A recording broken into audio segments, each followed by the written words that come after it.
কল্পনা করো, কেউ তোমার সামনে দাঁড়িয়ে মিথ্যা বলছে, তোমাকে ম্যানিপুলেট করার চেষ্টা করছে, অথবা তোমার উপর প্রভাব বিস্তার করতে চাইছে। কিন্তু তুমি তার একটি কথাও বিশ্বাস করতে বাধ্য নও, কারণ সে কি বলছে সেটা নয়, তার শরীর কি বলছে সেটাই তোমাকে সত্যটা জানিয়ে দেবে। এটা কোনো সুপার পাওয়ার নয়, এটা একটি ডার্ক আর্ট। আর যদি তুমি এই আর্ট আয়ত্ত করতে পারো, তাহলে তুমি আক্ষরিক অর্থেই মানুষের গোপন চিন্তা পড়তে পারবে। কিন্তু সাবধান, এই জ্ঞান বিপজ্জনক। ভুল হাতে পড়লে এই খেলাই তোমার নিজেরই শেষ হয়ে যেতে পারে, কারণ এখানে ভুল মানেই উল্টো খেলা। আজকের এই ভিডিওতে আমি তোমাকে সেই গোপন সংকেতগুলো দেখাতে যাচ্ছি, যা মানুষ তার শরীর দিয়ে অজান্তেই প্রকাশ করে। বিশ্বাস করো, যেদিন তুমি এই সংকেতগুলো বুঝে ফেলবে, সেদিন থেকে তুমি মানুষকে আর আগের চোখে দেখবে না। একবার ভেবে দেখো, যদি তুমি তাৎক্ষণিকভাবে জানতে পারো কে তোমার প্রতি আকৃষ্ট, কে তোমার প্রতি ঈর্ষান্বিত, আর কে তোমার সঙ্গে প্রতারণা করতে চলেছে, তাহলে জীবন কতটা সহজ হয়ে যেত। ভিডিওর শুরুতেই আমি তোমাকে সেই গোপন কথাটি বলবো, যা তোমাকে মানুষের মনের গভীরে ঢোকার ক্ষমতা দেবে। এই ভিডিওটি লাইক করে চলো শুরু করা যাক। সবচেয়ে প্রথম এবং সবচেয়ে শক্তিশালী সংকেত, চোখের মাইক্রো মুভমেন্ট। চোখকে বলা হয় মনের জানালা, কিন্তু এই জানালার ভিতরে আরও ছোট ছোট দরজা থাকে, যেগুলো খুব কম মানুষই খেয়াল করে। এই ক্ষুদ্র নড়াচড়াগুলো তাৎক্ষণিকভাবে বলে দিতে পারে সামনের মানুষটি সত্য বলছে নাকি গল্প বানাচ্ছে। যখন একজন মানুষ মিথ্যা বলে, তার মস্তিষ্ক তখন একটি গল্প তৈরি করে, আর সেই মুহূর্তে চোখ স্বাভাবিকভাবে ডান দিকের উপরের দিকে যায়, কারণ তখন মস্তিষ্কের ইমাজিনেশন জোন সক্রিয় হয়। কিন্তু যখন কেউ স্মৃতি থেকে কিছু মনে করে, তখন চোখ যায় বাম দিকের উপরের দিকে। এটা শতভাগ সবার ক্ষেত্রে প্রযোজ্য নয়, কিন্তু যখন তুমি এই প্যাটার্ন বারবার পর্যবেক্ষণ করতে শিখবে, তখন পার্থক্যটা চোখে পড়বেই। আরেকটি গুরুত্বপূর্ণ সংকেত, অতিরিক্ত পলক ফেলা। যদি কেউ কথা বলার সময় বারবার চোখের পলক ফেলে এবং চোখে চোখ রাখতে এড়িয়ে যায়, তাহলে বুঝে নাও মনের ভেতরে কিছু লুকানোর চেষ্টা চলছে।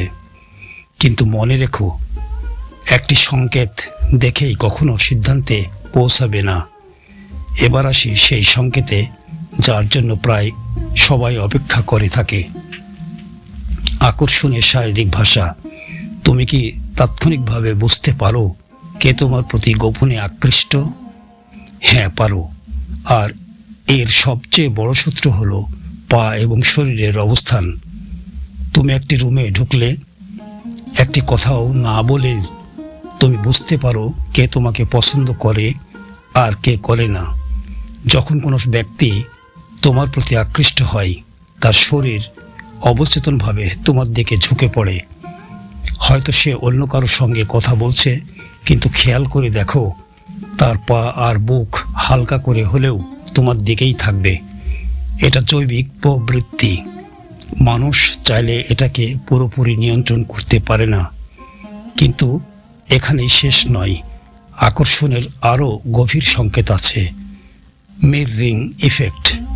যদি দেখো সামনের মানুষটি অজান্তেই তোমার অঙ্গভঙ্গি নকল করছে, তুমি গ্লাস তুললে কিছুক্ষণ পর সেও তুলল, তাহলে বুঝে নাও সে অবচেতনভাবে তোমার সঙ্গে তাল মিলিয়ে চলছে। আরেকটি সূক্ষ্ম সংকেত, সেলফ ডাস জেস্চার। কথা বলার সময় চুলে হাত দেওয়া, ঠোঁট বা কলার স্পর্শ করা, এগুলো আরাম খোঁজার আচরণ। মানে সে তোমার কাছে নিজেকে নিরাপদ অনুভব করছে। তখন বুঝে নাও তোমার উপস্থিতি তাকে পূর্ণতা দিচ্ছে। এখন ভাবো, যদি তুমি এই সব সংকেত রিয়েল টাইমে পড়তে পারো, তাহলে তুমি সহজে বুঝে ফেলবে কে শুধু ভদ্র আর কে গোপনে আকৃষ্ট। কিন্তু সাবধান, আকর্ষণ আর বন্ধুত্বের পার্থক্য বোঝা জরুরি, কারণ পরের সংকেত আরও বিপজ্জনক। এবার এমন এক আবেগের কথা বলি যাকে বলা হয় পৃথিবীর সবচেয়ে বিষাক্ত আবেগ, ঈর্ষা। মানুষ ঈর্ষা লুকাতে পারে, কিন্তু শরীর কখনো মিথ্যা বলে না। প্রথম সংকেত নকল হাসি। একজন ঈর্ষান্বিত মানুষ তোমার সাফল্য কখনোই মন থেকে খুশি হয় না। সে প্রশংসা করবে, কিন্তু তার হাসি শুধু ঠোঁটেই আটকে থাকবে, চোখে পৌঁছাবে না। দ্বিতীয় সংকেত শক্ত চোয়াল আর সংকুচিত ঠোঁট। তুমি যখন সুসংবাদ শেয়ার করো, তখন ঈর্ষান্বিত ব্যক্তি অজান্তেই চোয়াল শক্ত করে। এটা হতাশা দমন করার একটি স্বাভাবিক শারীরিক প্রতিক্রিয়া। তৃতীয় সংকেত ঘৃণার ক্ষুদ্র অভিব্যক্তি। 1 সেকেন্ডের জন্য ভ্রু কুঁচকে যাওয়া, নাক ছিটকানো। এগুলো এত দ্রুত ঘটে যে বেশিরভাগ মানুষ খেয়ালই করে না। কিন্তু তুমি যদি দেখো, তাহলে বুঝে নাও মনের ভেতরে কি চলছে। আরেকটি সূক্ষ্ম লক্ষণ চোখাচোখি এড়িয়ে যাওয়া। তোমার কথা চলাকালীন সে ফোনে তাকাবে বা পাশের দিকে মুখ ঘোরাবে, মানে তোমার সাফল্য তাকে অস্বস্তিতে ফেলছে।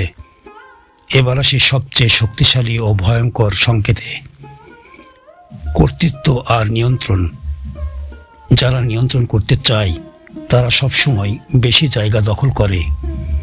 চেয়ারে বসে 2 হাত ছড়িয়ে রাখা, দাঁড়িয়ে পা বেশি ফাঁক করে রাখা, এগুলো অবচেতন বার্তা, আমি এখানে ক্ষমতাবান। আরেকটি মারাত্মক সংকেত স্টিপ লর্ড হ্যান্ড। 2 হাতের আঙ্গুল ত্রিভুজ আকারে জোড়া করা। এটা আসে তখনই যখন কেউ নিজেকে তোমার চেয়ে শ্রেষ্ঠ ভাবছে। শেষ সংকেত আই গেজ আর হেড টিল্ট। কথা বলার সময় মাথা সামান্য উপরে তুলে নিচ থেকে তাকানো। এটা স্পষ্ট ইঙ্গিত সে তার আধিপত্য প্রতিষ্ঠা করতে চাইছে। এই সংকেতগুলো বুঝতে পারলে তুমি আর শব্দ আটকে থাকবে না। তুমি মানুষকে পড়বে তার শরীরের ভাষা দিয়ে, আর তখনই এই পৃথিবী তোমার কাছে একেবারে নতুন রূপে ধরা দেবে।